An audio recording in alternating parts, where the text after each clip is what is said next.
ब्रह्माणं विददाति पूर्वं यो वै वेदाहुं च बृहणोति तस्मै दम्हदेवमात्मबुद्धिप्रकाशं मुमुक्षुर्वै शरणमहं प्रपद्ये। ओं नमो ब्रह्मादिभ्यो ब्रह्मविद्या सम्प्रदायकर्तृभ्यो वंशऋषिभ्यो महत्यो नमो गुरुभ्यः। सर्वोपप्लवरहितः प्रज्ञानगणः प्रत्यगर्तो ब्रह्मैवाहमस्मि। ओं ब्रह्मानन्दं परमसुखदं केवलं ज्ञानमूर्तिं त्वन्त्वातीतं गगनसदृशं तत्त्वमस्यादिलक्ष्यम् एकं नित्यं विमलमजलं सर्वदी साक्षिभूतं भावातीतं त्रिगुणरहितं सद्गुरुं तं नमामि। गुरुर्ब्रह्मा गुरुर्विष्णु गुरुर्देवो महेश्वरः गुरु साक्षात् परं ब्रह्म तस्मै श्री குரவே நமக. முதல் ஸ்லோகம் 52வது ஸ்லோகம் படிக்கணும். ஸ்ரீஹரிம் பரமானந்தம் உபதேஷ்டாரமீஸ்வரம் வியாபகம் சர்வலோகானாம் காரணம் தம் நமாம்யகம். ஸ்லோகம் 52, 51 வரைக்கும் பார்த்துருக்கோம். 52. ஸ்வல்பமப்யந்தரம் கிருத்வாம் ஜீவாத்ம பரமாத்மனோஹ யே சந்திஷ்டதி மூடாத்மா பயம் தஸ்யாபிபாஷிதம்.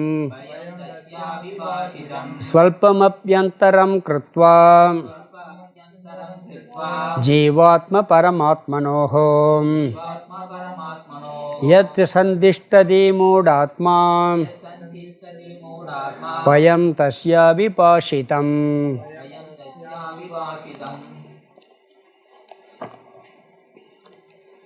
அபரோக்ஷ அனுபூதி. இதில் அனுபந்த சதுஷ்டியம் சாதன சதுஷ்டியம் பார்த்து வேதாந்த விசாரம், அதில் ஆத்ம விசாரம் பார்த்து முடித்து இப்போ ஜகத் மித்தியா அனாத்மா மித்தியாங்கிற கருத்தில் நாம் இருக்கோம். ஆரம்பத்தில் அனுபந்த சதுஷ்டயம் சாதன சதுஷ்டயம் வேதாந்த விசாரத்தினுடைய சாரம். அதில் நான் யார் என்ற கேள்விக்காக ஆத்ம விசாரம் பார்த்தோம். அதில் ஆத்மாவை பற்றிய லட்சணங்கள்லாம் சொல்லி அதற்கு உபனிஷத் பிரமாணம், யுக்தி பிரமாணம், அனுபவ பிரமாணமெல்லாம் சொன்னார். சொல்லி ஆத்ம விசாரம் முடிஞ்சவொன்னே அது சொல்லும்போதே அனாத்மாவை பற்றியும் சொல்லிக்கிட்டே வந்தார். அந்த அனாத்மா உண்மை இல்லை அப்படிங்கிறதெல்லாம்.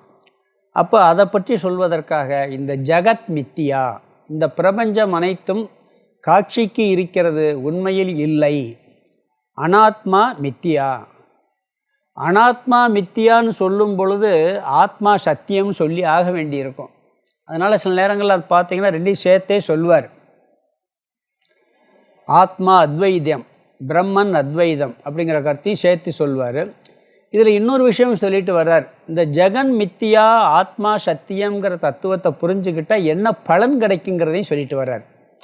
இதை சொல்லும் பொழுதே அங்கங்கே சொல்லிட்டு வர்றார். இப்போ சொல்கிறது இந்த 52வது ஸ்லோகத்தில் பயம் போகும் அப்படிங்கிறார். இந்த சம்சாரத்துக்கு எத்தனையோ சம்சாரங்கள் இருக்குது, அதில் பயங்கிறது ஒரு சம்சாரம், அதுவும் போகும் சொல்லி இந்த 52ல் சொல்ல போகிறார். நாம் அந்த ஜெகன் மித்தியா அப்படிங்கிற கருத்தில் போன கிளாஸில் என்ன பார்த்தோம்னு சொன்னால்,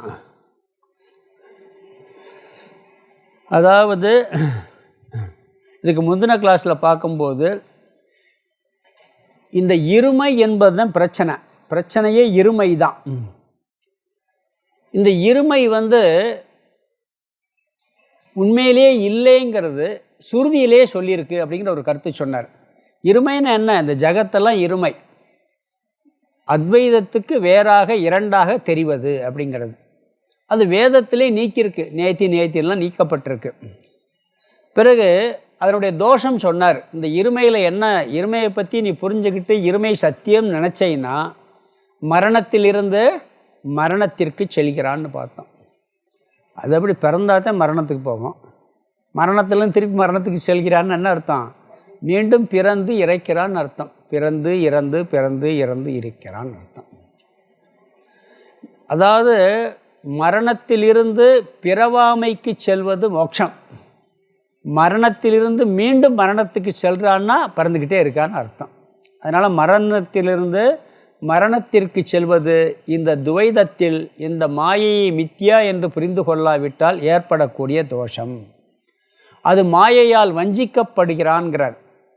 இந்த துவைதத்தை பார்ப்பவன் இந்த பிரம்மத்தை தவிர மற்ற எல்லாம் சத்தியம் என்று நினைப்பவன் மாயையால் வஞ்சிக்கப்பட்டவன் ஒரு கருத்து பார்த்தோம். பிறகு உண்மையிலேயே பிரம்மனிடம் இவையெல்லாம் தோற்றமாக தெரிவதால் இவை அனைத்தும் உண்மையில் எதுவாக இருக்க முடியும்? பிரம்மனாகத்தான் இருக்க முடியும்.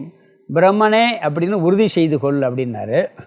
பிறகு அப்போ இதெல்லாம் சத்தியமானு பார்த்தா இவ்வளவு காட்சி தெரிகிறது. காட்சி உண்மை இல்லை. அங்கே காட்சியில் என்ன இருக்குது? நாமம் ப்ளஸ் ரூபம் இருக்குது. தங்கத்திலிருந்து வந்ததில் தங்கம்தான் இருக்கும். ஆனால் தோற்றத்துக்கு என்ன இருக்குது? நகை இல்லை, என்ன இருக்குது? வடிவங்கள் இருக்குது. செயின், வளையல், தோடு, மூக்குத்தின்னு எத்தனையோ நாமம் இருக்குது. அதுக்கு தகுந்த ரூபம் இருக்குது. அந்த நாம ரூபம் உண்மையிலேயே என்னது? சத்தியம் கிடையாது. அதுவும் சுருதி வாக்கியம், சுருதியில் சொல்லப்பட்டது. சரி, நாம ரூபமெல்லாம் இப்படி மாறி வந்திருக்கே. இந்த நாம ரூபம் இருக்கிறதுனால பிரம்மத்துக்கு ஏதாவது பாதிப்பு இருக்குமா? பிரம்மன் தானே நாமரூபமாக தெரியுது அப்படின்னா பிரம்மம் அதனால் எந்த பாதிப்பையும் அடையாது. இப்போ நான் ஆத்மஸ்வரூபம், என்னுடைய ஆத்மஸ்வரூபத்தில் இந்த சூக்ஷ்ம சரீரம், ஸ்தூல சரீரம்லாம் தோன்றி இருக்குது. அப்போ எனக்கு ஏதாவது பாதிப்பு இருக்குமானா உண்மையிலே ஆத்மாவுக்கு எந்த பாதிப்பும் கிடையாது. தங்கத்திலிருந்து என்னதான் வடிவங்கள், எத்தனை வடிவம் வந்தாலும் தங்கம் குறையாது. தங்கம் அப்படியே தான் இருக்கும். தங்கத்தில் எந்த மாற்றமும் வரப்போவது இல்லை, பாதிப்பு இல்லை தங்கத்திற்கு. அதுபோல இந்த உலகம், இந்த பிரபஞ்சம் அனைத்தும் பிரம்மனிடமிருந்து தோன்றினாலும் அதனால் பிரம்மத்திற்கு எந்த பாதிப்பும் ஏற்படாது. அப்போ யாருக்கு பாதிப்பு ஏற்படாது? நம்மளுக்கும் பாதிப்பு ஏற்படாது. அதை புரிஞ்சுக்கிட்டோம்னா ஆத்மாவுக்கு எந்த பாதிப்பும் இல்லை. இப்போ 52வது ஸ்லோகம் நம்ம பார்க்கணும். இந்த ஸ்லோகத்தில் என்ன சொல்கிறாருன்னு சொன்னால்,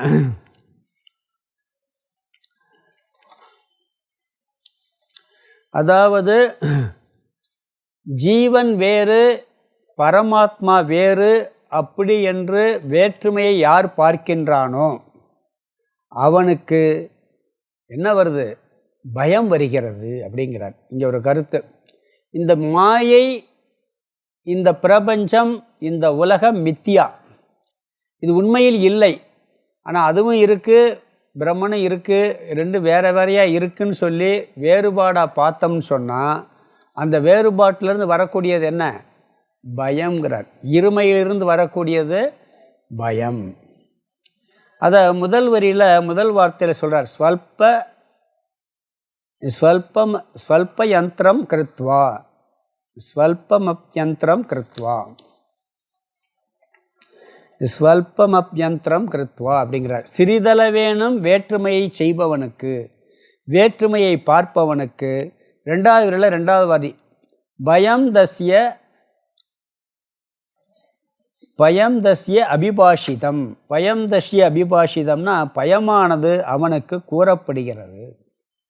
சிறிதளவேனும் வேற்றுமையை பார்ப்பவனுக்கு பயம் எப்பொழுதும் போவதில்லை என்பது கூறப்படுகிறது சுருதியில். எதில் வேற்றுமையை பார்க்குறான்? ஜீவாத்ம பரமாத்மனோகோ. முதல் வரியில் ரெண்டாவது வார்த்தை ஜீவாத்ம பரமாத்மனோ. ஜீவாத்மாவிற்கும் பரமாத்மாவிற்கும் வேற்றுமையை பார்ப்பவனுக்கு பயம் இருக்கிறது. இதை யாரும் ஒத்துக்கிற மாட்டாங்க. யாராவது ஒத்துக்கிடுவாங்களா? நானும் கடவுளும் ஒன்றுன்னா வேற்றுமையத்தையும் பார்க்கணும். நீ பார்த்தேன்னா அது மாதிரி பாவம் உலகத்தில் நீ எப்படி கடவுளாக இருக்க முடியும்? நீ எப்படி பரமாத்மாவாக இருக்க முடியும்? அப்படி வேற்றுமையை பார்த்துத்தான் ஆகணுங்கிறது சாதாரண மக்களுடைய கருத்து. வேறு மதத்துலலாம் நானும் பரமாத்மா ஒன்றுன்னு ஒரே போடுது, அவ்வளோதான். ஆளவே க்ளோஸ் பண்ணிடுவோம். ஏன்னா நாம் அதை என்ன அப்படி வேற்றுமையை பார்த்தால் என்ன வருது? பயம் வருகிறது. நம்ம யார்கிட்ட வேணாலும் பயப்படாமல் இருப்பான். நான் எவனுக்கும் பயப்பட மாட்டேன்னு ஒருத்தன் சொல்லுவானா இல்லையா? சில பேர் சொல்லுவான். ஏன்னா ஜனாதிபதியாக இருக்கட்டும், பிரதமராக இருக்கட்டும், யாருக்கும் பயப்பட மாட்டேன். எனக்கு பயமே கிடையாது. நான் கடவுளுக்கு பயப்படுவேன் பாம்மா கடைசியாக சொல்லுவான்ல, நான் கடவுளுக்கு பயப்படுவேம்மா. இங்கே அந்த பயமும் போகின்றது. ஏன்னா கடவுள் வேறு, கடவுள் என்ன, பரமாத்மா வேறு, ஜீவாத்மா வேறு அப்படிங்கிற வேற்றுமையை பார்க்காதவனுக்கு பயம் போகிறது. வேற்றுமையை பார்த்தாலே பயம் ஏற்படுகிறது. நாம் என்ன நினைக்கிறோம்னா அத்வைதத்தில் தான் பயம் இருக்குதுன்னு நினைக்கிறோம். எப்படி தெரியுமா? இனி ஒரு இடத்துல தனியாக இருக்கேன், எல்லோரும் என்ன கேட்பாங்க, உனக்கு பயமா இல்லையா? முதல் வார்த்தை என்ன? திண்டுக்கல்லே ஆசிரமத்தில் பார்த்தீங்கன்னா ஆரம்பத்தில் நான் மட்டும் இருக்கும்போது கேட்குற கேள்வி, உங்களுக்கு பயமா இல்லையா? உங்களுக்கு பயமா இல்லையான்னு கேட்பாங்க. ஏன்னா தனிமையினாலே இங்கே தனிமை தான் பயம் இல்லைங்கிறார். அத்வைதத்தில் பயம் இல்லைங்கிறார். ஏன் தனிமையில் பயம் வருதுன்னு சொன்னால், இன்னொருத்தர் நம்மளை அட்டாக் பண்ணிடுவாரோ, நம்ம தனியாக இருக்கமே, ஒரு மிருகத்தினால நம்மளுக்கு பயம் வந்துடும், பாதிப்பு வந்துடுமோ, யாராவது திருடை நம்மளை தாக்கிடுவானோ, யாராவது நம்மளை பண்ணிடுவாங்களோ, இல்லாட்டி பேய் வந்துடுமோ, பூதம் வந்துடுமோ, இப்படி இனியொன்று வருங்கிற எண்ணத்தில் தான் தனிமையில் பயப்படுறோம்.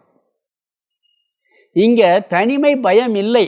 நான் மட்டுமே இருக்கிறேன், பிரம்மன் மட்டுமே இருக்கிறது, அத்வைதம் மட்டுமே உண்மைன்னு சொல்லியாச்சுன்னா, என்னையை தவிர அந்நியமாக ஒன்றுமே இல்லை. யார் வரப்போகிறா? வந்தால் அது யார்? அது நான்.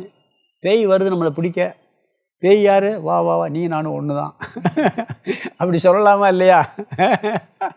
வா வா, உனக்கு பேசிட்டு கொஞ்ச நேரம் பேசிட்டு போகலாம், இப்படி சொல்ல முடியுமா? சொல்லலாம்ல. அப்படியே சொல்லுவான், வந்தா வா, கொஞ்ச நேரம் உட்காருவேன், நீ எப்படி இருக்கேன்னு பார்த்துக்கிறேன் நான். சில பேர் பேய்க்கு நம்மளை விட சக்தி இருக்குதுன்னு நினைக்கிறாங்க. பயத்தில் தான் அப்படி. உடம்போடு இல்லாத சக்தி பேயா வந்தப்பறம் எப்படி வரப்போகுது? எனக்கு அதே ஆச்சரியமாக இருக்குது.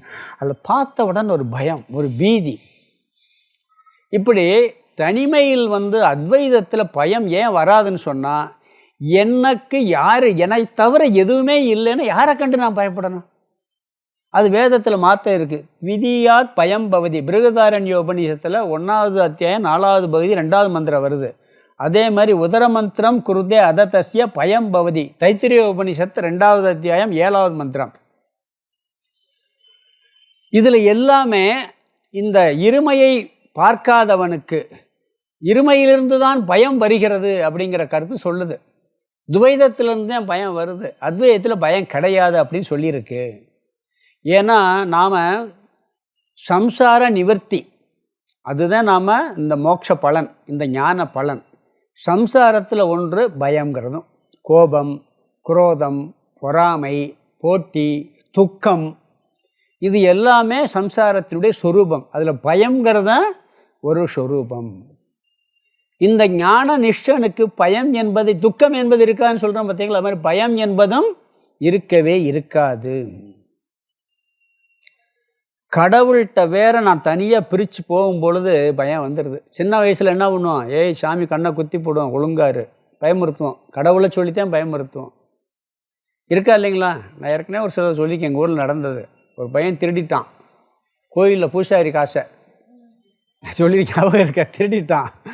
அவன் போய் என்ன பண்ணிட்டான், ஒரு இடத்துல ஒழிச்சு வச்சுட்டான், மண்ணை தோண்டி புதைச்சி வச்சுட்டான் அந்த பர்ஸோட. அவங்க அப்பா வர்றாரு, உன் மகன் தான் வந்தான், இவன் தான் எடுத்திருப்பேன் அப்படின்னு சொல்கிறாரு அவர். சொன்ன உடனே இவங்க அப்பா என்ன ஒரு ஆக்ஷன் பண்ணுறாரு, இல்லை சாமி கண்ணை குத்தி பண்ணு, இல்லைப்பா எடுக்கலைங்கிறான். திடீர்னு கண்ணு தெரியலன்னு அவன் அப்பா கத்துறாரு, நீ இப்படி பண்ணிட்ட, எனக்கு கண்ணு தெரியாமல் போச்சுன்னு சொல்லி கத்துன உடனே அவன் பையன் என்ன பண்ணுறான், எப்போப்பா நான் தான் இப்போ எடுத்து இங்கே தான் இப்போ புதைச்சி வச்சுருக்கேன்னு சொல்லி தோண்டி எடுத்து கொடுத்துருவான். அந்த சாமி கண்ணை கெடுத்துட்டாருன்னு சொல்லி. அப்போ அந்த கடவுள்னா ஒரு பயம் வருது எல்லாருக்கும். சின்ன வயசுலேயே பயமுறுத்துகிறோம் நம்ம. சில பேர் இப்போ என்ன சொல்லுவாங்க தெரியுமா, சின்ன பையங்களா, சாமி உன்னை கண்ணை குத்தி சில பேர் உன்னை சாமியார்கிட்ட பிடிச்சி கொடுத்துருவேன். சாமியார்னா அன்பாக இருப்பார், சாமியார்னாலே சாமியார் உன்னைய பிடிச்சிட்டு போயிடுவார்னு பயமுறுத்துறது. இப்படிலாம் கிராமத்தில் பார்க்கலாம். சாமியார் உன்னை பிடிச்சி கொடுத்துருவேன்லாம் சொல்கிறாங்க. இப்படி இருக்கா இல்லைங்களா? அதனால் இந்த பயம் என்பது கடவுளை வேறாக பார்க்கும் பொழுது நம்மளுக்கு வருகின்றது. நம்மளுக்கு அந்நியமாக எல்லாவற்றையும் பார்த்தால் எல்லாம் நான் தான் சொன்னால், இப்போ ஃப்ரெண்டை பார்த்தா பயம் வராது, எதிரியை பார்த்தா பயம் வரும். நம்மளுக்கு இந்த அத்வைத தத்துவம் புரிஞ்சு வச்சுன்னா யார் நம்மளுக்கு எதிரி? அப்படி இல்லைங்கும்போது எப்படி பயம் வரும்? அதனால் என்ன சொல்கிறாருன்னு சொன்னால், அதே நேரத்தில் இந்த பயம் இருக்கணும். எப்போ தெரியுங்களா? ஆன்மீகத்தில் ஃபஸ்ட்டு நாம் சாதனையெல்லாம் பண்ணுறோம் பார்த்தீங்களா? இந்த சாதனைகள்லாம் பண்ணும் பொழுது கடவுளுக்கு பயப்படணும். இல்லாட்டி என்ன பண்ண தப்பு பண்ண ஆரம்பிச்சிருவோம். அஞ்சுவது அஞ்சாமை பேதமை, அஞ்சுவது அஞ்சல் அறிவார் தொழில்ங்கிறார். அஞ்ச வேண்டிய இடத்துல அஞ்ச வேண்டியது அறிவுடையவனுடைய செயல்ங்கிறார். அறிவார் தொழில் அப்படின்னு சொல்கிறார். அப்போ தான் என்ன பண்ணுவோம், நம்ம தப்பு பண்ணாமல் தவறு செய்வதற்கு அஞ்ச வேண்டும். தத்துவம் புரிந்துவிட்டால் நாம் தனியாக இருப்பதற்கு பயமே தேவையில்லை. யாருக்கும் பயப்பட வேண்டிய அவசியம் இல்லை. இப்படி வேற்றுமையை துவைதத்தை பார்ப்பவர்கள் யார் என்று கேட்டால், யக சந்திஷ்டதி மூடாத்மா. எந்த மூடன் இந்த இருமையை உண்மை என்று நினைக்கின்றானோ அவன் என்ன பண்ணுறான்? அவனெல்லாம் என்ன சொல்கிறாரு? மூடர்கள்ங்கிறார். யக சந்திஷ்டதி மூடாத்மான்ட்டார். கோபம் வந்துடும் எல்லாருக்கும். கடவுளை கும்புற துவைதிகள் என்னாகும்? நம்மளும் துவைதமாக பார்த்தா கும்பிட்றோம். ஆனால் என்ன சொல்கிறாரு? ஞானத்தின் நோக்கில் பார்த்தா மூடர்கள் தான், இந்த அறிவு இல்லாதவர்கள் தான். அதாவது தவறை செய்துட்டு அதுக்கு பயம் தேவையில்லைங்கிற கருத்து இங்கே சொல்லலை. ஒரு தப்பை செஞ்சுட்டு நான் யாருக்கும் பயப்பட வேண்டியது அப்படி அர்த்தத்தில் சொல்லலை. நம்ம இங்கே என்னன்னா, ஒருத்தனாக இருக்கும் பொழுது எந்த பயமும் அவனுக்கு வராது. ஒரு ஞான நிஷ்டை அடைஞ்சிட்டான்னா, நீ மீண்டும் மீண்டும் புழுவாக பிறப்ப எதா பிறப்பேங்கிற எண்ணமும் ஆகிட்டு. இப்போ நான் பிறந்ததே கிடையாது அப்படின்ட்டு இப்போ பிறந்திருக்கதே இல்லைம்மா, பிறகு நான் பிறக்க போகிறேம்மா, அப்படி பயம் வரும் அவனுக்கு. இந்த தத்துவம் புரிஞ்சாச்சுன்னு சொன்னால், சில பேர் நாம் வேண்டும் வேண்டும் பிறவாமை வேண்டும்னு வேண்டுறான். நல்ல ஞானம் அடைஞ்சவனுக்கு அந்த வேண்டுதல் கூட இல்லாமல் போயிடும். அது கூட தேவை. அப்படியா இருந்துட்டு போட்டுமே பெண்ணாவான். ஏன்னா நான் ஆத்மஸ்வரூபம். நான் இப்போ பிறந்திருக்கதே போலி, பிறகு என்ன பிறக்க போகிறேன் நான்? அப்படி இருந்தால் இருந்துட்டு கூட போட்டுமே பெண்ணாவான் அப்படிங்கிற எண்ணம்னே வருமே ஒழிய இவனுக்கு பயம் வராது. எங்கே பயம் வரும்னா, ஜீவ பேதம் இருந்தால் பயம் வரும். நான் வேற நீ வேற, எனக்கு அந்நியமான ஓன்ட்டிருந்து எனக்கு பிரச்சனை வந்துடும்னு பயம் வரும். வருமா இல்லைங்களா? அது மட்டும் இல்லை, ஓன்ட்டிருந்து போட்டி வரும். அவனை பார்த்தா போட்டி பொறாமை, ஜீவ பேதம். பயமும் வரும், போட்டி பொறாமையும் வரும். இதில் சம்சாரம் வரும். பிறகு இனியொரு பேதம் ஜீவ ஜகத் பேதம். ஜீவன் வேறு, இந்த உலகம் வேறு அப்படின்னு நினைக்கும் போது என்ன வரும்? இந்த உலகத்திலேருந்து பயம். சொத்து நம்ம வச்சுருக்கோம், வீடு காடு தோட்டம்லாம் வச்சுருக்கோம், நம்மளை விட்டு போயிருமேன்னு பயம். ஏன்னா அது வேற நான் வேற, ஏதாவது நம்மளை பாதிச்சிருமோன்னு ஒரு பயம். ஜீவ ஜகத் பேத வேறுபாடு. பிறகு இன்னொரு வேறுபாடு இருக்குது, ஈஸ்வர பேதம் இருக்கா இல்லையா? ஒன்று மதத்துக்குள்ளே வேறுபாடு, ஒவ்வொரு மதத்துக்கும். ஏன் கடவுள் இந்த கடவுள், ஓன் கடவுள் அவர் இயேசுநாதர், அல்லாஹ் பெரியவரா, இயேசுநாதர் பெரியவரா, சிவன் பெரியவரா? நம்ம மதத்துக்குள்ளே சிவன் பெரியவரா, விஷ்ணு பெரியவரா? வாதம் இருக்கா இல்லைங்களா? அப்படி பிரச்சனை வந்துச்சுனாலே அவங்களுக்குள்ளேயே அந்த பேதம் தெரிஞ்சுன்னு வச்சுக்க பிரச்சனை வந்துடும். அந்த அதுக்காகத்தையும் ஒரு சினிமா படமே எடுத்துட்டான். கல்வியா செல்வமா வீரமா, சரஸ்வதி சபை தான்.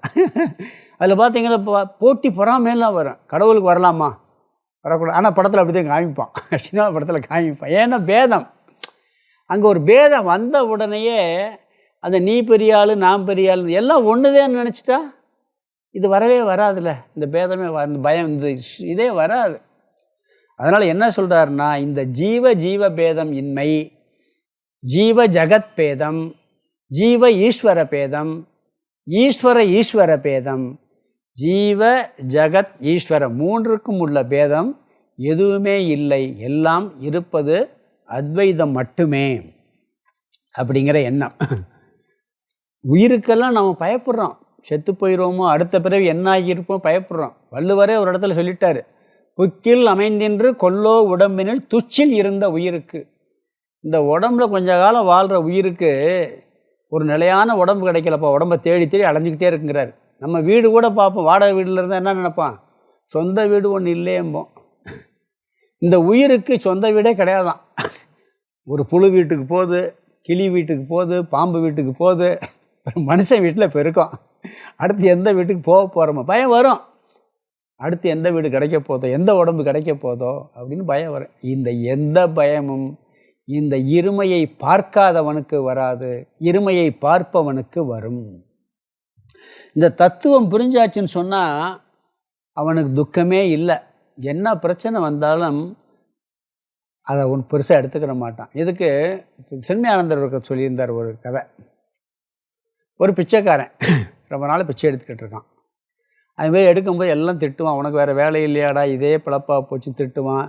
சில பேர் ஏதாவது இல்லாத ஒரு அழுகுனதை கொடுப்பான், கிழிஞ்ச சட்டையை கொடுப்பாங்க, ஏதோ போட்டுக்கிட்டு வசம் வாங்கிக்கிட்டு இப்படி நம்மளுக்கு ஒரு பிழப்பு வந்துச்சேன்னு துக்கத்தோடு அந்த ஒரு ஊரில் வாழ்ந்துக்கிட்டு இருப்பான்.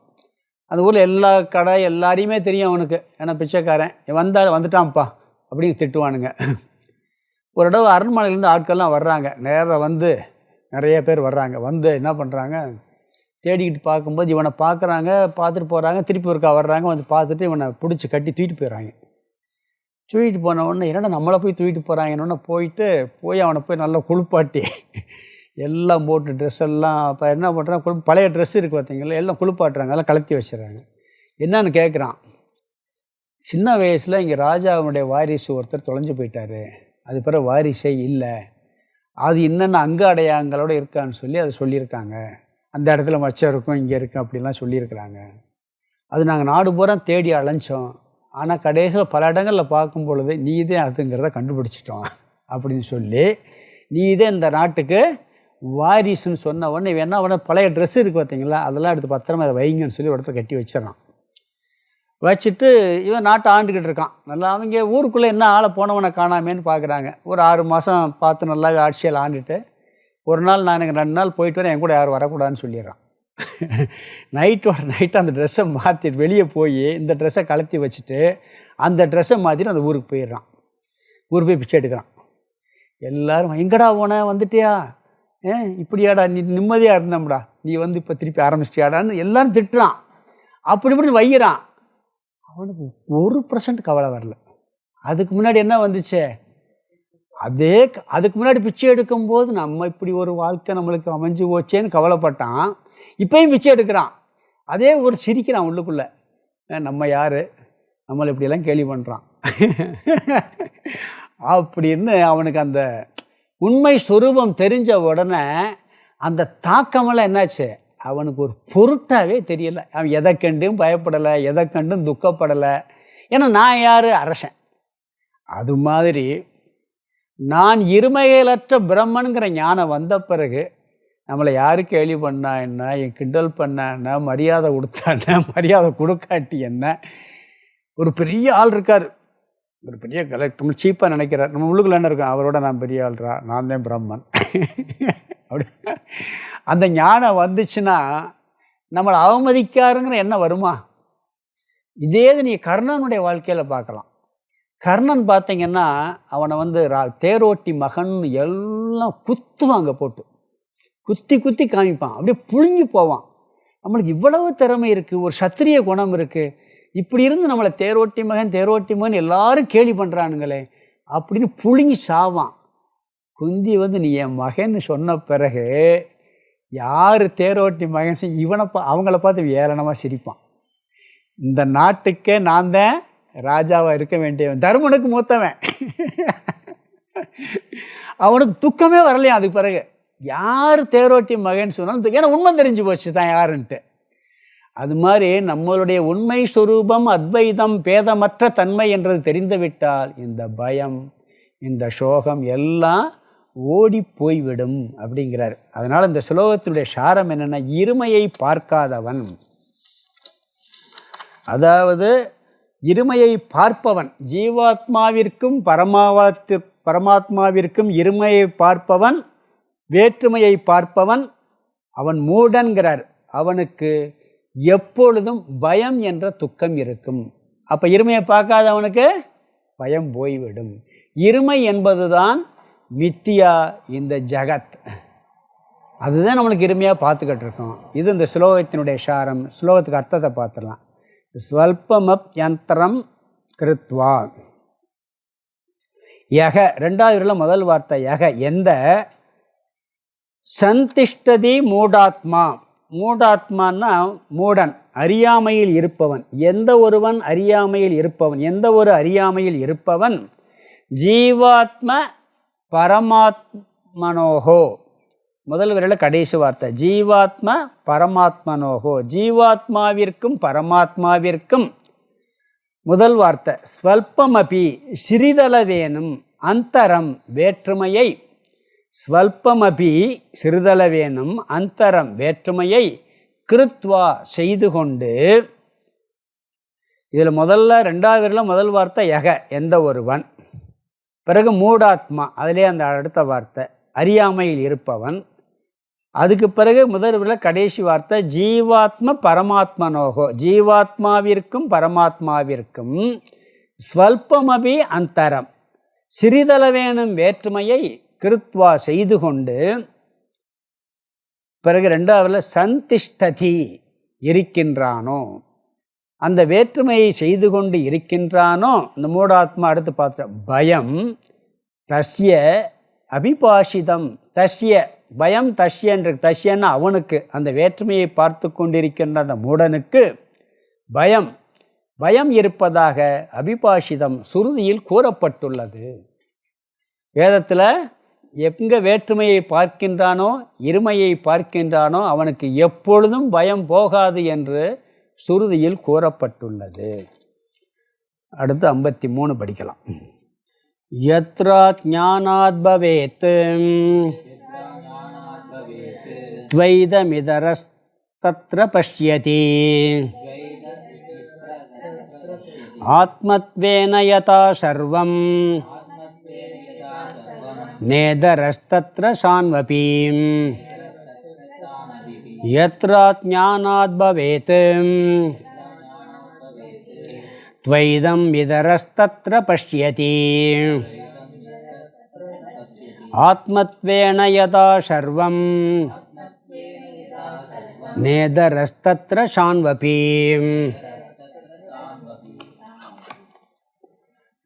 அதாவது இது பிருகதாரண்ய உபனிஷத் மந்திரத்தினுடைய கருத்து.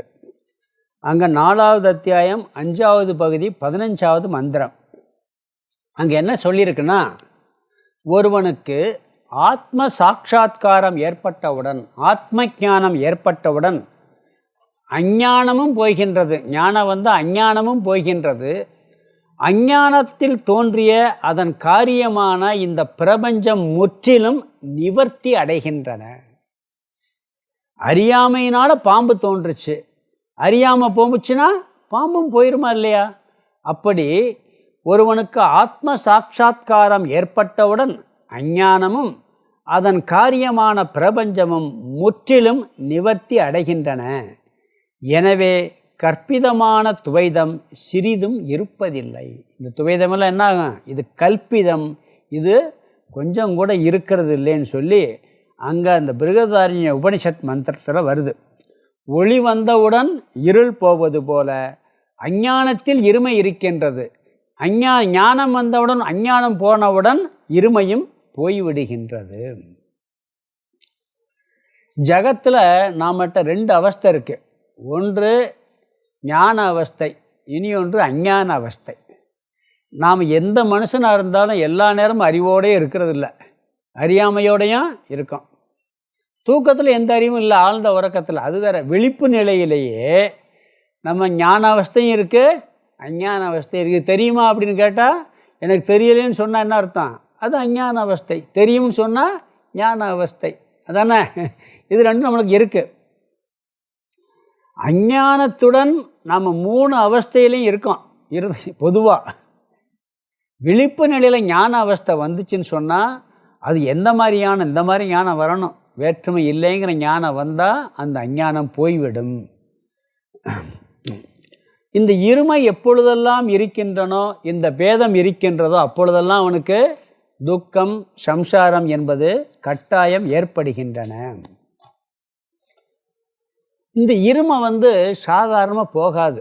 ஏன்னு சொன்னால் ஜகத்திற்கும் பிரம்மனும் ஒன்றுன்னு நாம் சொல்கிறோம். புரியுதுங்களா? ஜகத்தும் பிரம்மனும் ஒன்றுன்னு சொல்கிறோம். ஆனால் விவகாரத்தில் அப்படி தெரியுதா? அனுபவத்தில் இருக்கா? அப்படி தெரியவே இல்லை. ஏன்னு சொன்னால் ஜகத் ஜடம், பிரம்மன் சேதனமாக இருக்கு சொல்கிறோம். சித்து இதெல்லாம் ஒரு லிமிட்டுக்குள்ளே இருக்குது. ஆனால் பிரம்மன் என்ன சொல்கிறான்? அபரிச்சின்னம், லிமிட்டே இல்லைன்னு சொல்கிறான். பாருங்கள் எவ்வளோ வேறுபாடு இருக்குது. பிறகு நம்மகிட்ட அபூர்ணத்துவம் இருக்குது. இந்த ஜகத்தில் அபூர்ணத்துவம் எதுவுமே நிறைவாக கிடையாது. பிரம்மன் பூர்ணன்னு சொல்கிறோம். பிறகு எப்போ பார்த்தாலும் துக்கம் வந்து போய்கிட்டே இருக்குது. அதை என்ன சொல்கிறான்? மோட்சஸ்வரூபங்கிறோம். எதை? பிரம்மனை. பிரம்மன் சைதன்ய ஸ்வரூபம், எல்லையற்றது, பூரணமானது, மோட்சஸ்வரூபம். ஆனால் இங்கே அனுபவத்தில் உலகம் எப்படி இருக்குது? சடமாக இருக்குது, பரிச்சின்னமாக இருக்குது, ஒரு லிமிட்டில் தான் இருக்குது, பூரணமே இல்லை, துக்கத்தோடு கலந்து இருக்குது. பிரம்மனிடமிருந்து உலகம் வந்துச்சுன்னா பிரம்மனுடைய ஸ்வரூபம் தானே இருக்கணும். ஆனால் இல்லையே. பிரம்மனிடமிருந்து இது உண்மையாக தோன்றுனா இருக்கும். இது பொய்யா தோன்றி இருக்கிறதுனால, அறியாமையில் தோன்றியதுனால அதனுடைய தன்மை இல்லை. கயிறு ஜடம், கயிற்றுல பாம்பு தோன்றுது, ஜடத்துலேருந்து அங்கெங்கன்னா தோன்றுது, சித்து தோன்றுது. பாம்பு ஒரு உயிருள்ள ஜீவன் இல்லையா? அது அறியாமையில் தோன்றுது.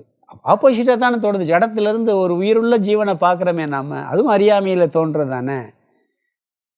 என்ன சொல்கிறாரு? எத்திர அஜ்ஞானாத் பவை துவைதம், எப்பொழுது அறியாமையில் இருமை தோன்றுகின்றதோ இதர தத்திர பஷ்யதி, அப்பொழுது அவன் வேறாக பார்க்கின்றான். அறியாமல் வந்துச்சுன்னா தான் வேற, பிரம்மன் வேற, இந்த உலகம் வேறு என்று அவன் பார்க்கின்றான்.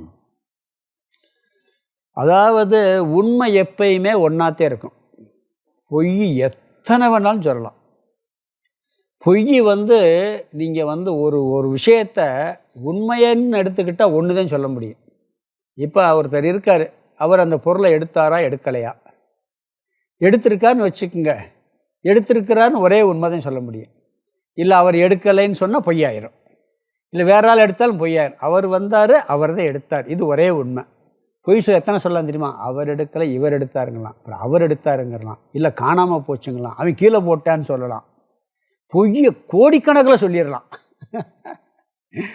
அதனால் உண்மை ஒன்றுதே இருக்குது, பொய் பலவாக தெரியுது. அப்போ வேற்றுமையெல்லாம் பொய்யாக இருப்பதால் இந்த வேற்றுமை பலவாக தெரிகிறது. ஏன் தெரியுதுன்னா உண்மையாக இல்லை. ஒரே பொருள் பலவாக தெரிகிறதுக்கு காரணம் பொய்யா இருந்தால் மட்டுமே பலவாக தெரியலாம். கயிறு பாம்பாக தெரியலாம், மாலையாக தெரியலாம், நிலத்தில் கிடந்தால் பூமி வெடிப்பாக கூட தெரியலாம். ஆனால் உண்மையிலே இருப்பது கயிறு கயிறு மட்டுமே. பொய் பலவாகத்தான் தெரியும். அப்போ என்ன சொல்கிறார் சொன்னால், இந்த வேற்றுமை என்பது உண்மையில் இல்லாததுனால அது பலவாக தெரிகிறது. அஞ்ஞானத்தில் எல்லாம் வேறு வேறு தான். இங்கே என்ன சொல்கிறான்னு சொன்னால், உண்மையில் ஞானம் வந்தால் அணு கூட வேறாக இல்லைங்கிறார். இந்த ஸ்லோகத்தில் அதே வருது, அணு கூட வேறாக இல்லை. எப்பொழுது அனைத்தையும் ஆத்மாவாக பார்க்கின்றான் அப்பொழுது அணுவும் கூட அவனுக்கு வேறாக இல்லை. எல்லாத்தையும் தத்துவத்தோட பிரம்மன் பார்த்தாச்சுன்னா அவனுக்கு வேற ஒரு சின்ன அணு கூட கிடையாதுங்கிறாரு. நீங்கள் இந்த உலகத்தில் பார்த்தீங்கன்னா பிரம்மனிடமிருந்து தோன்றிய எல்லாத்துலேயும் ஒன்றிலிருந்து எல்லாம் வந்திருக்குன்னு சொல்கிறோம். ஒன்று கூட ஒன்று போல இல்லை. ஒன்றிலிருந்து வந்தவைகளில் ஒன்று கூட ஒன்று போல் இல்லை. ஒரு பொருள் மாதிரி இன்னொரு பொருள் நீங்கள் பார்க்கவே முடியாது. இல்லை 7 உருவம் அப்படியே ஒரே மாதிரி இருக்கான் சொல்லலாம், வித்தியாசம் இருக்கும். இந்த 6 வித்தியாசமெல்லாம் காமிக்கிற மாதிரி இருக்கும். ஒரே படத்தை போட்டுருவான், 6 வித்தியாசம் கண்டுபிடின்னு போடுவான். ஏதாவது காலத்தில் வித்தியாசம் இருக்கும், டைமில் ரெட்டை குழந்தை பிறக்கும், ஒரே டயத்தில் பிறக்கும், ஒரே உருவமாக இருக்கும். வாழ்க்கையை பார்த்தா வேறு வேறாக இருக்கும், மரணமும் வேறு வேறையாக இருக்கும். வேறுபாடு ஏதாவது ஒரு ரூபத்தில் வந்துடும். நீங்கள் பாருங்கள், அத்வைதத்தை தவிர விவகாரத்தில் ஒரே மாதிரி நீங்கள் எங்கேயும் பார்க்க முடியாது. இன்றைக்கி இன்னொரு உதாரணம் சொல்கிறேன். இப்போ அத்வைத பரம்பரை, ஆதிசங்கருடைய ஃபிலாசபி புரியுதுங்களா? ராமகிருஷ்ண பரம்பரை அது ஒரு பக்கம் எல்லாம் இருக்கா இல்லையா? இன்றைக்கி தத்துவம் ஆதிசங்கரர் சொன்ன கருத்து அப்படியே இன்றைக்கு வரைக்கும் அப்படியே ஃபாலோ பண்ணி எல்லாரும் அந்த தத்துவத்தை மாற்றவே இல்லை, அப்படியே வர்றாங்க. அவர் சரீரம் எப்படி, அவருடைய வாழ்க்கை அது மித்தியா, அது உண்மையா பொய் இல்லை.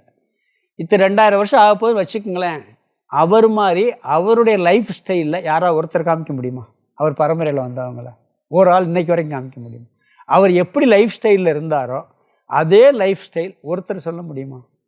விவேகானந்தருடைய லைஃப் ஸ்டைல், அவர் எப்படி லைஃப் ஸ்டைல் வாழ்ந்தாரோ அதே லைஃப் ஸ்டைலில் இன்றைக்கு வரைக்கும் ராமகிருஷ்ண மடத்தில் ஒருத்தர் சொல்ல முடியுமா? ராமகிருஷ்ணர் லைஃப் ஸ்டைல் ஒருத்தர் சொல்ல முடியுமா? ஆனால் அவங்க சொன்ன கருத்து ஒரே கருத்து, ஒரே தத்துவம், அது மாறலை. ஆனால் விவகாரத்தில் இந்த சரீரம் மாறுது, லைஃப் ஸ்டைல் மாறுது, ஒன்று கூட ஒன்று போல் இல்லை, வேற்றுமையாகத்தான். ஏன்னா அதில் மித்தியா. ஆனால் கருத்து என்ன பண்ணுறாங்க, எங்கள் லாஜிக் இது தான், எங்களுடைய தத்துவம் இது தான், எல்லாம் ஒன்றா வரும் கரெக்டாக. அதில் சில பிரிஞ்சு போகிறது இருக்குது, பொதுவாக சொல்கிறேன். ஆனால் வாழ்க்கை முறையோ மற்ற விஷயங்களோ பலவாகத்தான் இருக்கிறது. ஆனால் தத்துவத்தை புரிந்தவனுக்கு, பிரம்மத்தை அறிந்தவனுக்கு, வேற்றுமையை பார்க்காதவனுக்கு அணு கூட அவனுக்கு வேறாக இல்லைன்ட்டார். ஒரு சிறு அணு கூட அவனுக்கு வேறாக இல்லை, எல்லாம் ஒன்று தான் அப்படிங்கிறார். அதை இங்கன்னா 2வது வரியில் பார்த்தீங்கன்னா, ஆத்மத் வேன யதா சர்வம், எப்பொழுது அனைத்தையும் ஆத்மாவாக பார்க்கிறானோ ந இதரக தத்ர ச அணு அபி, அப்பொழுது அவனுக்கு வேறாக அணுவும் கூட இல்லை. நம்மளுக்கு 3 அவஸ்தை இருக்குது. ஜாக்கிரத் அவஸ்தை, இந்த உடம்போடையும் மனசோட அபிமானம் வச்சா ஜாக்கிரத் அவஸ்தை. தூங்கின பிறகு ஆழ்ந்த உறக்கத்தில் இந்த மனசோடையும் உடலோடைய அபிமானம் இல்லை, காரண அவஸ்தைக்கு போயிடும், காரண சரீர அபிமானத்துக்கு. இந்த 3 சரீர அபிமானம் இருந்தால் விழிப்பு நிலை, ஒரு சரீர அபிமானம் இருந்தால் ஆழ்ந்த உறக்கம். கனவுல 2 சரீர அபிமானம், காரண சரீரமும் சூக்ஷ்ம ஸ்தூல சரீர அபிமானம் இல்லை. விழிப்பு நிலையில் 2 அவஸ்தை இருக்குது, அஞ்ஞான அவஸ்தை, ஞான அவஸ்தைன்னு இருக்குது. இந்த 2 அவஸ்தை விழிப்பு நிலையில் தான் வருது. அதனால் அந்த விழிப்பு நிலையில் அஞ்ஞான அவஸ்தையில் என்ன பண்ணுறான், இருமையாக பார்க்கின்றான். பார்ப்பவன் பார்க்கப்படும் பொருளை இருமையாக பார்க்குறான். இருமையாக பார்த்தாலே போட்டி, பொறாமை, பயம் எல்லாமே வந்துடும். ஆனால் இருமையை பார்க்காமல் அத்வைதத்தை பார்ப்பவனுக்கு ஒரே ஒரு விஷயந்தான், அவனுக்கு அங்கே சம்சாரம் இல்லை, பயம் இல்லை, அது ஞான அவஸ்தைங்கிறார். விவகாரத்தில் வேறு வேறாக பார்ப்பான், அது வேறு விஷயம். ஆனால் ஞானத்தில் எல்லாவற்றையும் ஒன்றாக பார்ப்பான். நம்ம 5வது அத்தியாயம் 18வது ஸ்லோகத்தில் கீதையில் தத்துவஞானிகள் பிராமணன், பசு, யானை, நாய், நாயை தின்போன் சண்டாளன் எல்லாவற்றையும் ஒரே மாதிரி பார்ப்பான்னு சொல்கிறாரா இல்லைங்களா? சமநோக்குடன் பார்ப்பான் அப்படின்னு பார்க்குறோம். எங்கே பார்த்துருக்கோம்? கீதையில் 5வது அத்தியாயத்தை. சமநோக்குடன் என்ன, எல்லாம் பிரம்மஸ்வரூபம், எல்லாம் பரமாத்மஸ்வரூபம் பார்ப்பான். விவகாரத்தில் இல்லை, ஆள் மனசில் அந்த வேறுபாடு கிடையாது, ஆத்மாவின் அடிப்படையில். மனிஷா பஞ்சகம் படிச்சிருக்கீங்களா? படிச்சிருக்கீங்க. மனிஷா பஞ்சகம் ஆதிசங்கரர் என்ன பண்ணார்? காசியில் வரும்போது வர்றான், ஒரு புலையன் வர்றான். அங்கேருந்து வரும் பொழுது தூரப்போன்னு எல்லோரும் ஒன்று சத்தம் போடுறாங்க. அவன் தத்துவம் தெரிஞ்சவன். யார்? அந்த புலையன். அவன் புளிச்ச சாப்பாடை தலையில் வச்சுக்கிட்டு நாயை பிடிச்சிக்கிட்டு வர்றான். அந்த ஒரு சினிமா பார்த்தேன், ஆந்திரா படம். அது நல்லா இல்லை, நல்லா ஆக்ஷன் பண்ணியிருப்பான். அவன் எப்படி அழகாக சொல்லுவான், யோ சாமியோ அப்படிமா. யார்? சங்கரரை பார்த்து, யாரை தூர போய் சொல்கிறேன் அப்படிமா. அந்த ஸ்டைல் பார்த்தா ரொம்ப அழகாக இருக்கு. யோ சாமியோம்மா, யோ சாமியோ, யாரை தூர போய் சொல்கிற? நீயும் நானும் ஆத்மா, ஆத்மான ஒரே ஆத்மா தான். ஆத்மா போகாது. நீ உன் சரீரம் என் சரீரம், நீ தயிர் சாதம் சாப்பிட்டு வந்திருக்க, நான் நாய்க்கறி சாப்பிட்டு வந்திருக்கேன், 2 அழிய போகிறது. சரீரத்தை போய் சொல்கிறியா, ஆத்மாவை போய் சொல்கிறியா? அவன் கேட்குற அந்த ஸ்டைலே அழகாக இருக்கும். இவர் அப்படியே சாஷ்டாங்கம் நமஸ்காரம் பண்ணிடுவார். எவன் ஒருத்தன் புலையனாக இருந்தால் கூட ஆத்ம தத்துவத்தை வேறுபாடு இல்லைன்னு சொல்கிறானோ அவனை எனக்கு குருன்னு சொல்லி 5 ஸ்லோகம் சொல்கிறார் இவர். யார்? மனிஷா பஞ்சகம். அது சொல்லி அவனுக்கு 5 நமஸ்காரம் பண்ணுறாரு அவர். அப்போ அங்கே வேற்றுமையை பார்க்கல அவர், புரியுதுங்களா? அவனும் சொல்கிறான், என்ன உனக்கு எனக்கு என்ன வேற்றுமைன்னு கேட்குறான். நீயும் ஆத்மா நானும் ஆத்மான்னு கேட்குறான். அப்போ இங்கே என்ன சொல்கிறாருன்னு சொன்னால், இந்த வேற்றுமை இல்லாமல் அணுவோட எனக்கு வேறாக இல்லை அப்படின்னு நினப்பானா இவனுக்கு. இது இந்த ஸ்லோகத்தினுடைய சாரம். படிச்சிடலாம், ஸ்லோகத்துக்கு அர்த்தம் பார்த்துடலாம். எத்திர எத்ரா ஞானாத்துன்னு இருக்கு. எத்திர எப்பொழுது ஒருவனுக்குன்னு சேர்த்துக்கணும். எப்பொழுது ஒருவனுக்கு ஞானாத், எப்பொழுது ஒருவனுக்கு எத்திர அஜ்ஞானாத், ஞானாத்தில் எத்ரா ஞானாத்துன்னு இருக்கு. எத்திர அஜ்ஞானாத் எப்பொழுது ஒருவனுக்கு அஞ்ஞானாத் அறியாமையினால் பவேத் துவைதம், துவைதம்னா இருமையானது, பவேத் தோன்றி உள்ளதோ, எப்பொழுது ஒருவனுக்கு இருமையானது தோன்றியுள்ளதோ, துவைதம் இதர இதர தத்ர, இதரக தத்ர, தத்ரன்னா அப்பொழுது அவன், இதரக வேறாக, அதாவது தனக்கு வேறாக மற்றதை, பஷ்யதி பார்க்கின்றான். அறியாமையில் இருக்கும் பொழுது மட்டுமே ஒருவன் என்ன பண்ணுறான், தனக்கு வேறாக இருமையை பார்க்கின்றான், மற்றதை பார்க்கின்றான். அறியாமல் ஒருத்தனுக்கு எப்போ இருக்கோ அப்போ அவன் என்ன பண்ணுறான், தனக்கு வேறாக எல்லாத்தையும் பார்க்குறான். நான் வேற எல்லாம் வேறேன்னு சொல்லி. அடுத்து 2வது வரியில் ஆத்மத்வேன யதா சர்வம், யதா எப்பொழுது அவன், சர்வம் அனைத்தையும், ஆத்மத்வேன ஆத்மாவாகவே, ஆத்மத்வேன யதா சர்வம் எப்பொழுது, யதான எப்பொழுது, சர்வம் அனைத்தையும், ஆத்மத்வேன ஆத்மாவாகவே, பஷ்யதின்னு சேர்த்துக்கிறணும், பார்க்கின்றானோ, அந்த முன்னாடி இருக்க பஷ்யதி இங்கேயும் சேர்த்துக்கணும், பார்க்கின்றானோ, தத்ர நேதஸ் தத்ரன் இருக்கு. தத்ர அப்பொழுது, ச அணு அபி, சான் வபின்னு இருக்கு, ச அணு அபின்னு பிரிக்கணும். ச அணு அபி அணுவும் கூட, ந இதரக நேதரன் இருக்கு பார்த்தீங்களா, அதை பிரித்தோம்னா ந இதரக வேறாக இல்லை, அவனுக்கு வேறாக இல்லை. ஒருவன் அறியாமையினால் இருமை தோன்றினால் அவன் தனக்கு வேறாக எல்லாவற்றையும் தனியாக தனக்கு வேறேன்னு பார்த்துறான். அவனுக்கு எல்லாம் அவன் வேற எல்லாம் வேற. எப்பொழுது அனைத்தையும் ஆத்மாவாக பார்த்து விடுகின்றானோ அவனுக்கு அப்பொழுது அணு கூட அவனுக்கு அந்நியமாக கிடையாது. எல்லாம் அவன்தான், எல்லாமே நான் தான் அப்படின்ட்டுருவான். என்ன சொல்லுவான், சிவன் யாருன்னு கேட்டால் நான் தேன்ருவான், விஷ்ணு யாருன்னு கேட்டால் நான் தேன்னு சொல்லுவான். சொல்ல முடியுமா அப்படி? இதுதான் பெரிய ஒரு போல்ட்னஸ் இந்த ஞானத்தில். அவருடைய உண்மையான ஆத்மஸ்வரூபம், ஆதாரமான தத்துவமும் எனக்கு ஆதாரமான தத்துவம் ஒன்றே. அதுதான் விஷயம், வேறு ஒன்றும் கிடையாது. ரெண்டுக்கும் அடிப்படையான தத்துவம் ஒன்று தான் அப்படிங்கிற விஷயந்தான் உண்மை. அடுத்த ஸ்லோகம் 54. யஸ்மின் சர்வாணி பூதானி யாத்மத்வேன விசானதஹ ந வைதஸ்ய பவேன் மோஹோ ந ச சோகோத்விதீயதஹ.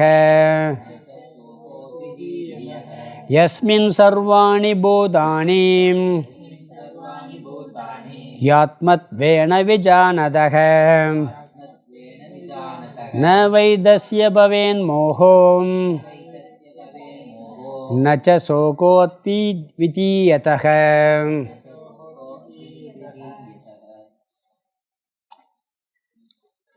இங்கே இருமை என்பது, துவைதம் என்பது ஜெகத் மித்யா.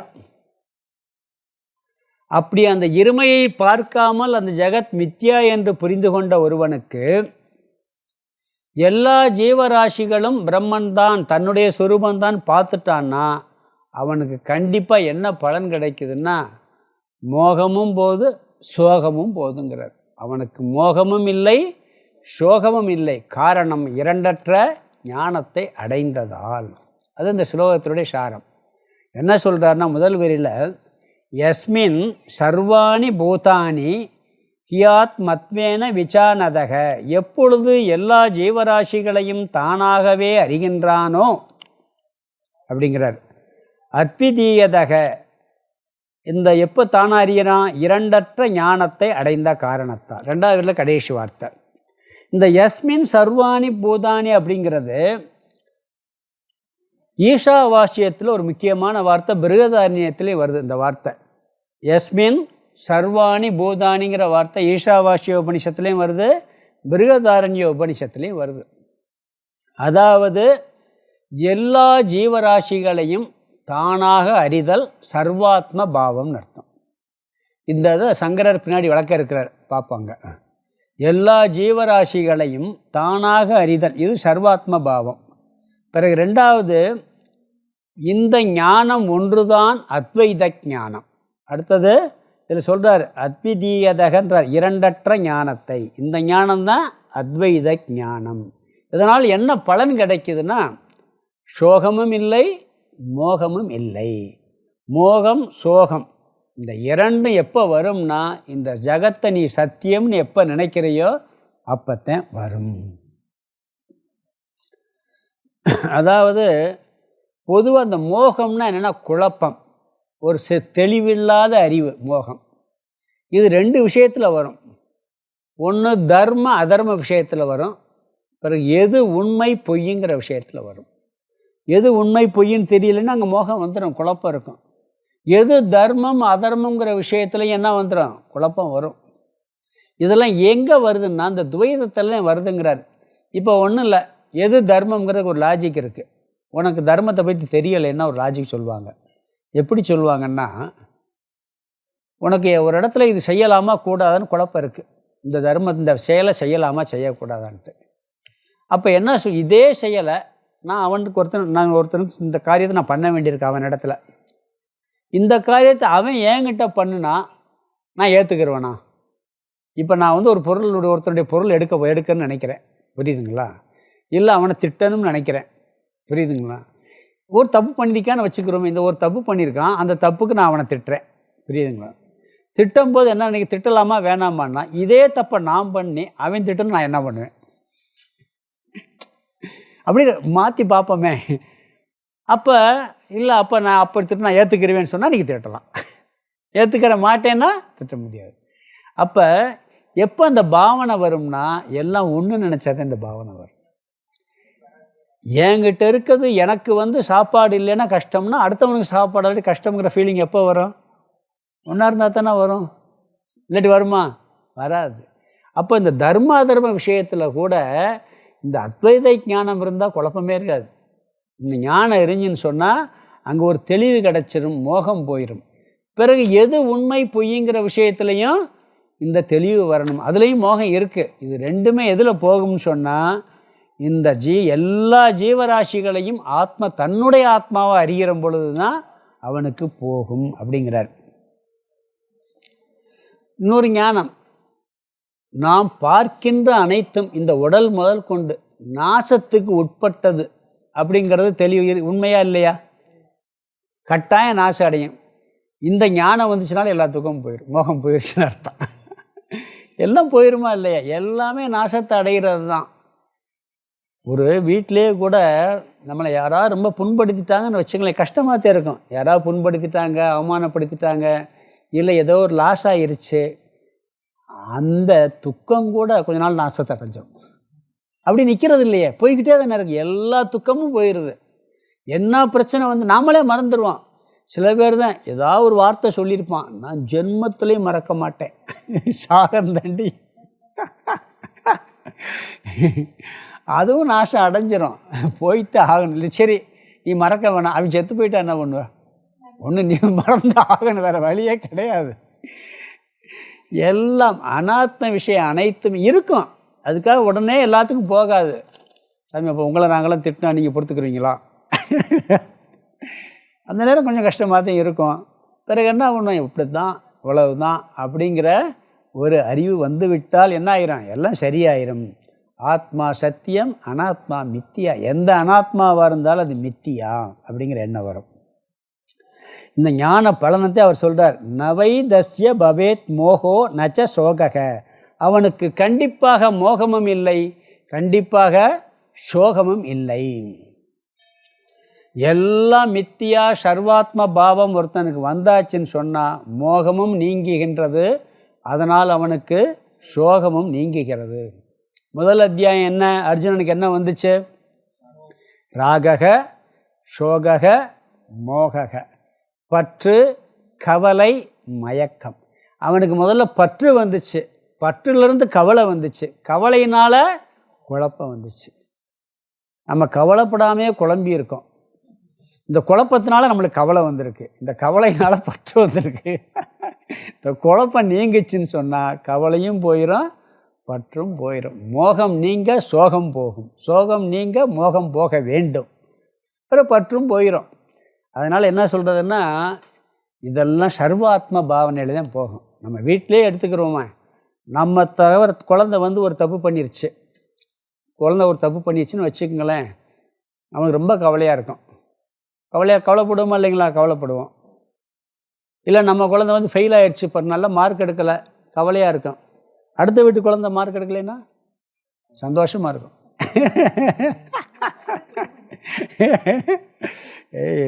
நம்ம வீட்டு குழந்தை மார்க் எடுக்கலைன்னா கவலை, அடுத்த வீட்டு குழந்தை மார்க் எடுக்கலைன்னா சந்தோஷம். சர்வாத்ம பாவம் இல்லை. அதே இது மாற்றி வந்தால், நம்ம இதில் எடுக்கலைன்னா நம்ம குழந்தை அடுத்து சந்தோஷமாக இருப்போம், அடுத்த குழந்தை மார்க் எடுக்க கவலைப்படுவோம். ரெண்டுமே இப்படித்தான். நம்ம குழந்தை நல்லது செஞ்சால் சந்தோஷப்படுவோம், அடுத்த குழந்தை நல்லது செஞ்சால் என்ன பண்ணுவோம்? பொறாமப்படுவோம். பொறாமப்படுறோமா இல்லைங்களா? பொறாமல் அல்லது துக்கம் வந்துடுது. இந்த சர்வாத்ம பாவம் இருந்தால் வரவே வராது. பொறாமை தான் எல்லாம். அது கூட பக்கத்தில் பார்க்குறவங்கள்ட்ட தான் பொறாமை வரும். எங்கேயோ இருக்க வேண்டாம், இங்கே நம்ம இருக்கோம், எங்கேயோ ஒருத்தன் நம்மளுக்கு நம்மளோட பெரிய ஆள் ஆகிட்டான்னு வச்சுங்களேன். யாரோ ஒரு எத்தனையோ கலெக்டர் ஆகுறான், எத்தனையோ பேர் பெரிய பெரிய கோடிக்கணக்கில் சம்பாரிச்சிட்டான், நம்மளுக்கு பொறாமையாக வராது. நம்ம பக்கத்தில் ஒருத்தன் பண்ணிட்டான்னு வச்சுங்களேன், பொறாமை வந்துடும். தெரிஞ்சவங்க பார்த்தா பொறாமல் வந்துடும். அந்த காலத்தில் ஒரு லாட்ரி சீட்டு வியாபாரி ஒருத்தன் சொன்னார். அப்போ இந்த லாட்ரி சீட்டில் 1 கோடி ரூபா முதல்ல பரிசு வருது. அப்போல்லாம் 1 கோடிங்கிறது ரொம்ப பெரிய அமௌண்ட்டு. நான் சொல்லுவேன் 20-25 வருஷத்துக்கு முன்னாடி, 30 வருஷத்துக்கு முன்னாடி 1 கோடி ரூபா முதல் லாட்ரி சீட்டு போடுறாங்க. அப்போ ஒருத்தன் கேட்டான் அந்த லாட்ரி சீட்டு, அந்த ஏஜென்ட், பெரிய ஏஜென்ட்டை, இந்த சீட்டில் இந்த லாட்ரி சீட்டு ஒரு நம்பருக்கு விழுகும்ல, அதுக்கு முதல் நம்பருக்காரனுக்கும் அடுத்த நம்பருக்காரனுக்கும் வயிற்றுச்சலாகி போகுமே, வயிற்றுக்கடு பிடிச்சிருமேன்னு கேட்டானான். யார்கிட்ட? அந்த. அதுக்கு அந்தாலும் என்ன பதில் சொல்லியிருக்காரு தெரியுமா? அவனுக்கு வயிற்றுக்கடு பிடிக்காத என் கவலையே பட மாட்டேன்னாரான். கொஞ்சம் கவலைப்படுவான், எழுத்த வீட்டுக்காரன் பக்கத்து கட்டுக்காரன் வயிற்றுக்கடு பிடி செத்தே போயிடுவான்ட்டாரான். அது இதை சொன்னது அந்த அந்த ஏஜென்ட் சொல்லியிருக்காரு. அவனுக்கு பிரச்சனையே கிடையாது, கொஞ்சம் கஞ்சங்கிட்ட போனால் செய்யோ 1 நம்பரில் போச்சேன்னு நினப்பான். இவன் என்ன பண்ணுவான்னா, இவன் சீட்டே வாங்கியிருக்க மாட்டான், ஆனால் என்ன பண்ணுவான், இவனுக்கு துக்கம்னா துக்கம், அப்படி ஒரு துக்கம் வந்துடுங்கிறார். காரணம் சர்வாத்ம பாவம் இல்லை, எல்லாம் வேறாக பார்ப்பதால். சர்வாத்ம பாவம் வந்துவிட்டால் எல்லாமே நம்மை விட்டு நீங்கி விடுகின்றது. இதே இந்த ஸ்லோகத்தினுடைய சாரம்.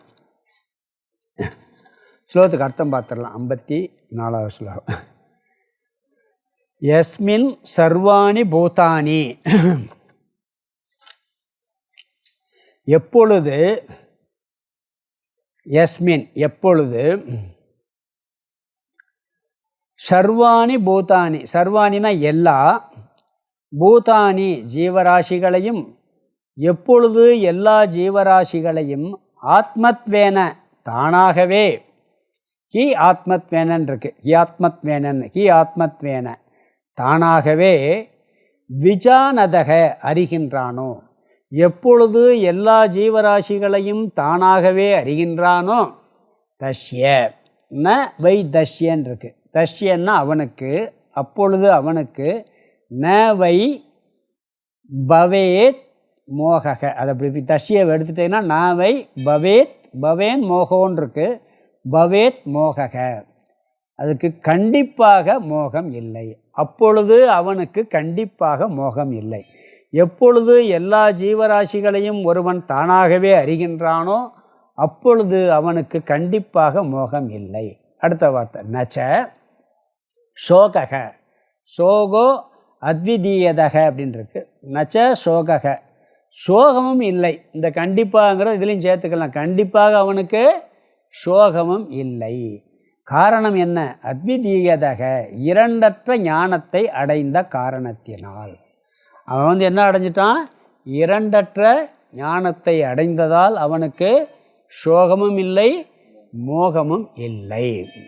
இது 54வது சுலகம். எல்லா ஜீவராசிகளையும் எப்பொழுது ஒருவன் தானாகவே அறிகின்றானோ அப்பொழுது அவனுக்கு கண்டிப்பாக மோகமும் இல்லை, சோகமும் இல்லை, இரண்டற்ற ஞானத்தை அடைந்த காரணத்தினால் அப்படிங்கிறார்.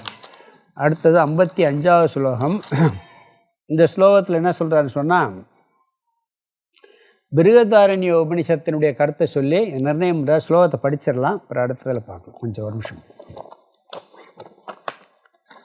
55. அயமாத்மா ஹி பிரம்மைவ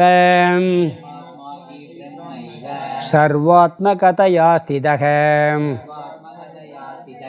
இதி நிர்தாரிதம் ஸ்ருத்யாம் பிருகதாரண்ய சம்ஸ்தயாம். அயமாத்மா ஹி பிரம்மைவ சர்வாத்மகதயா ஸ்திதக இதி நிர்தாரிதம் ஸ்ருத்யாம் பிருகதாரண்ய சம்ஸ்தயாம்.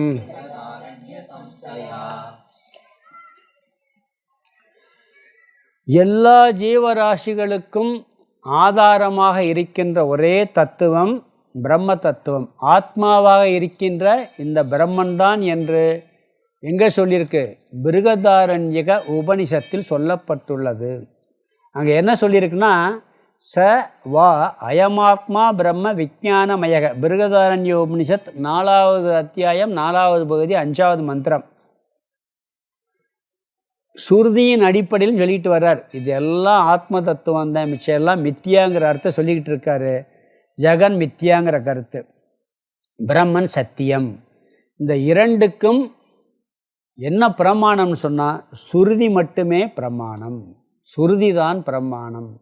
நம்ம வேதாந்தத்தில் எல்லா விஷயத்துக்கும் என்ன பிரமாணம் பார்ப்போம்? சாஸ்திரம்தான் கடைசி பிரமாணம். சாஸ்திரம்தான் நம்மளுக்கு இறுதியான பிரமாணம். என்னதான் நம்ம அனுபவத்தில் புத்தியை பயன்படுத்தினாலும் கூட அதில் ஒரு தோஷம் வர வாய்ப்பு இருக்குது. ஆனால் வேதத்தில் எந்த தோஷம் வர வாய்ப்பு இல்லை. அதனால் என்ன பண்ணுவாங்க? எல்லாத்தையும் நிரூபணம் பண்ணினாலும் கூட கடைசியாக என்ன பண்ணுவாங்க? சுருதி பிரமாணம் தான். நான் அழியாதவன் ஆத்மாங்கிறது கூட ஓரளவுக்கு நம்மளை வச்சு இந்த உடம்பு அழியுது, நான் மாறாமல் இருக்கேன்னு ஏதோ அனுபவங்கள் சிலதெல்லாம் வச்சு கூட புரிஞ்சுக்கிற முடியும்.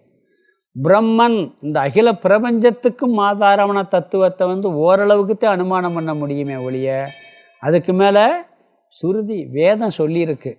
அதை தவிர நம்மளுக்கு வேறு பிரமாணம் கிடையாது. அறிவை கொடுக்கும் கருவி கிடையாது.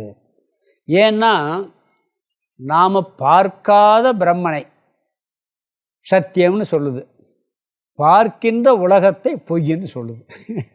இங்கே தான் நம்மளுக்கு பிரச்சனையே வருது.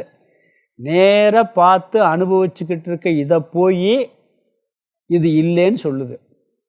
பிரம்மன்னு நம்ம கண்ணுக்கே தெரியலை, ஆத்மான்னு கண்ணுக்கே, அதுதான் சத்தியம். இது எப்படி நம்புறது? இது மாதிரி ஒரு பொய் உலகத்தில் சொல்ல முடியுமா? அப்படித்தானே தோணுது. அதனால் என்ன சொல்கிறாருன்னு சொன்னால், நல்ல வேதத்தை நம்பணும், வேதத்தில் சிரத்தை வர வேண்டும். ஏன்னா வேத கருத்து எதுவும் பொய்யானதில்லை. வேதம் சொன்னபடி வாழ்ந்தால் எதுவுமே வீழ்ச்சி அடைஞ்சதில்லை. ஒருத்தன் திருக்குறள் படி வாழ்கிறான்னு சொன்னால் அவனுக்கு கஷ்டம் வருமா? மனசளவில் கஷ்டம் வராது. அது மாதிரி பெரியவங்க சொன்னபடி வாழ்ந்தால் நல்லா தானே இருப்போம். அது மாதிரி வேதத்தில் சொன்னதுபடி எல்லாம் அமையும் பொழுது பார்க்குற அனுபவத்தில். அதே மாதிரி தத்துவ விஷயத்தில் வேதம் சொல்லியிருக்கிறது பொய்யாக இருக்காதுங்கிற சிரத்தை வேணும். விஞ்ஞானத்தில் நம்பிக்கை இல்லைன்னா பூமி சுற்றுறதை யாரும் நம்ப மாட்டான். நம்ப முடியுமா? என்னைக்காவது பூமி சுற்றுறது நம்ம அனுபவத்தில் தெரியுமா? அனுபவத்தில் தெரியுமா? இப்போ எவ்வளோ ஸ்பீடில் போய்கிட்டு இருக்கு? ஏதோ ஒரு செகண்டுக்கு 18 கிலோமீட்டர் வேகமா என்னமோ ஒரு அப்ராக்சிமேட்டாக ஒரு இப்படிங்கிறதுல 18 கிலோமீட்டர் போனால் என்ன ஸ்பீடு ஏதாவது தெரியுதா? ஒன்றுமே தெரியலையே. ஃப்ளைட்டில் போகும்போது தெரியாது. இப்போ விஞ்ஞானம் சொல்கிறத நம்ம சிரத்தை இருந்தால் தான் நம்ப முடியும். அதுக்கு அனுபவமாக சொல்கிறோம். நம்ம ஃப்ளைட்டில் போகிறதே தெரியலை. இப்போ ட்ரெயினில் போகும்போது எல்லாம் லாக் ஆகிருக்கு, உள்ளே இருந்தால் தெரியுது, பக்கத்தில் போகிறத பார்த்தாதான் தெரியுது. இதெல்லாம் சொல்லி அனுபவத்தில் பார்க்கவே முடியாது. அங்கே விஞ்ஞானத்தில் சிரத்தை வேணும். அது மாதிரி வேதம்ங்கிறது எத்தனையோ காலகாலமாக வந்திருக்கு. பெரிய மகான்கள் எல்லாம் பார்த்து சொல்லியிருக்கிறதுனால அந்த வேதத்தில் ஸ்திரத்தை இருக்க வேண்டும் அப்படிங்கிறார். இதை பற்றி மேலும் விளக்கம் அடுத்த வகுப்பில் பார்க்கலாம். ஓம் பூர்ணமத பூர்ணமிதம் பூர்ணாத் பூர்ணமுதச்யதே பூர்ணஸ்ய பூர்ணமாதாய பூர்ணமேவாவசிஷ்யதே. ஓம் சாந்தி சாந்தி சாந்தி. ஹரிஹி ஓம் ஆதிகுருநாத சுவாமிக்கு ஜெய்.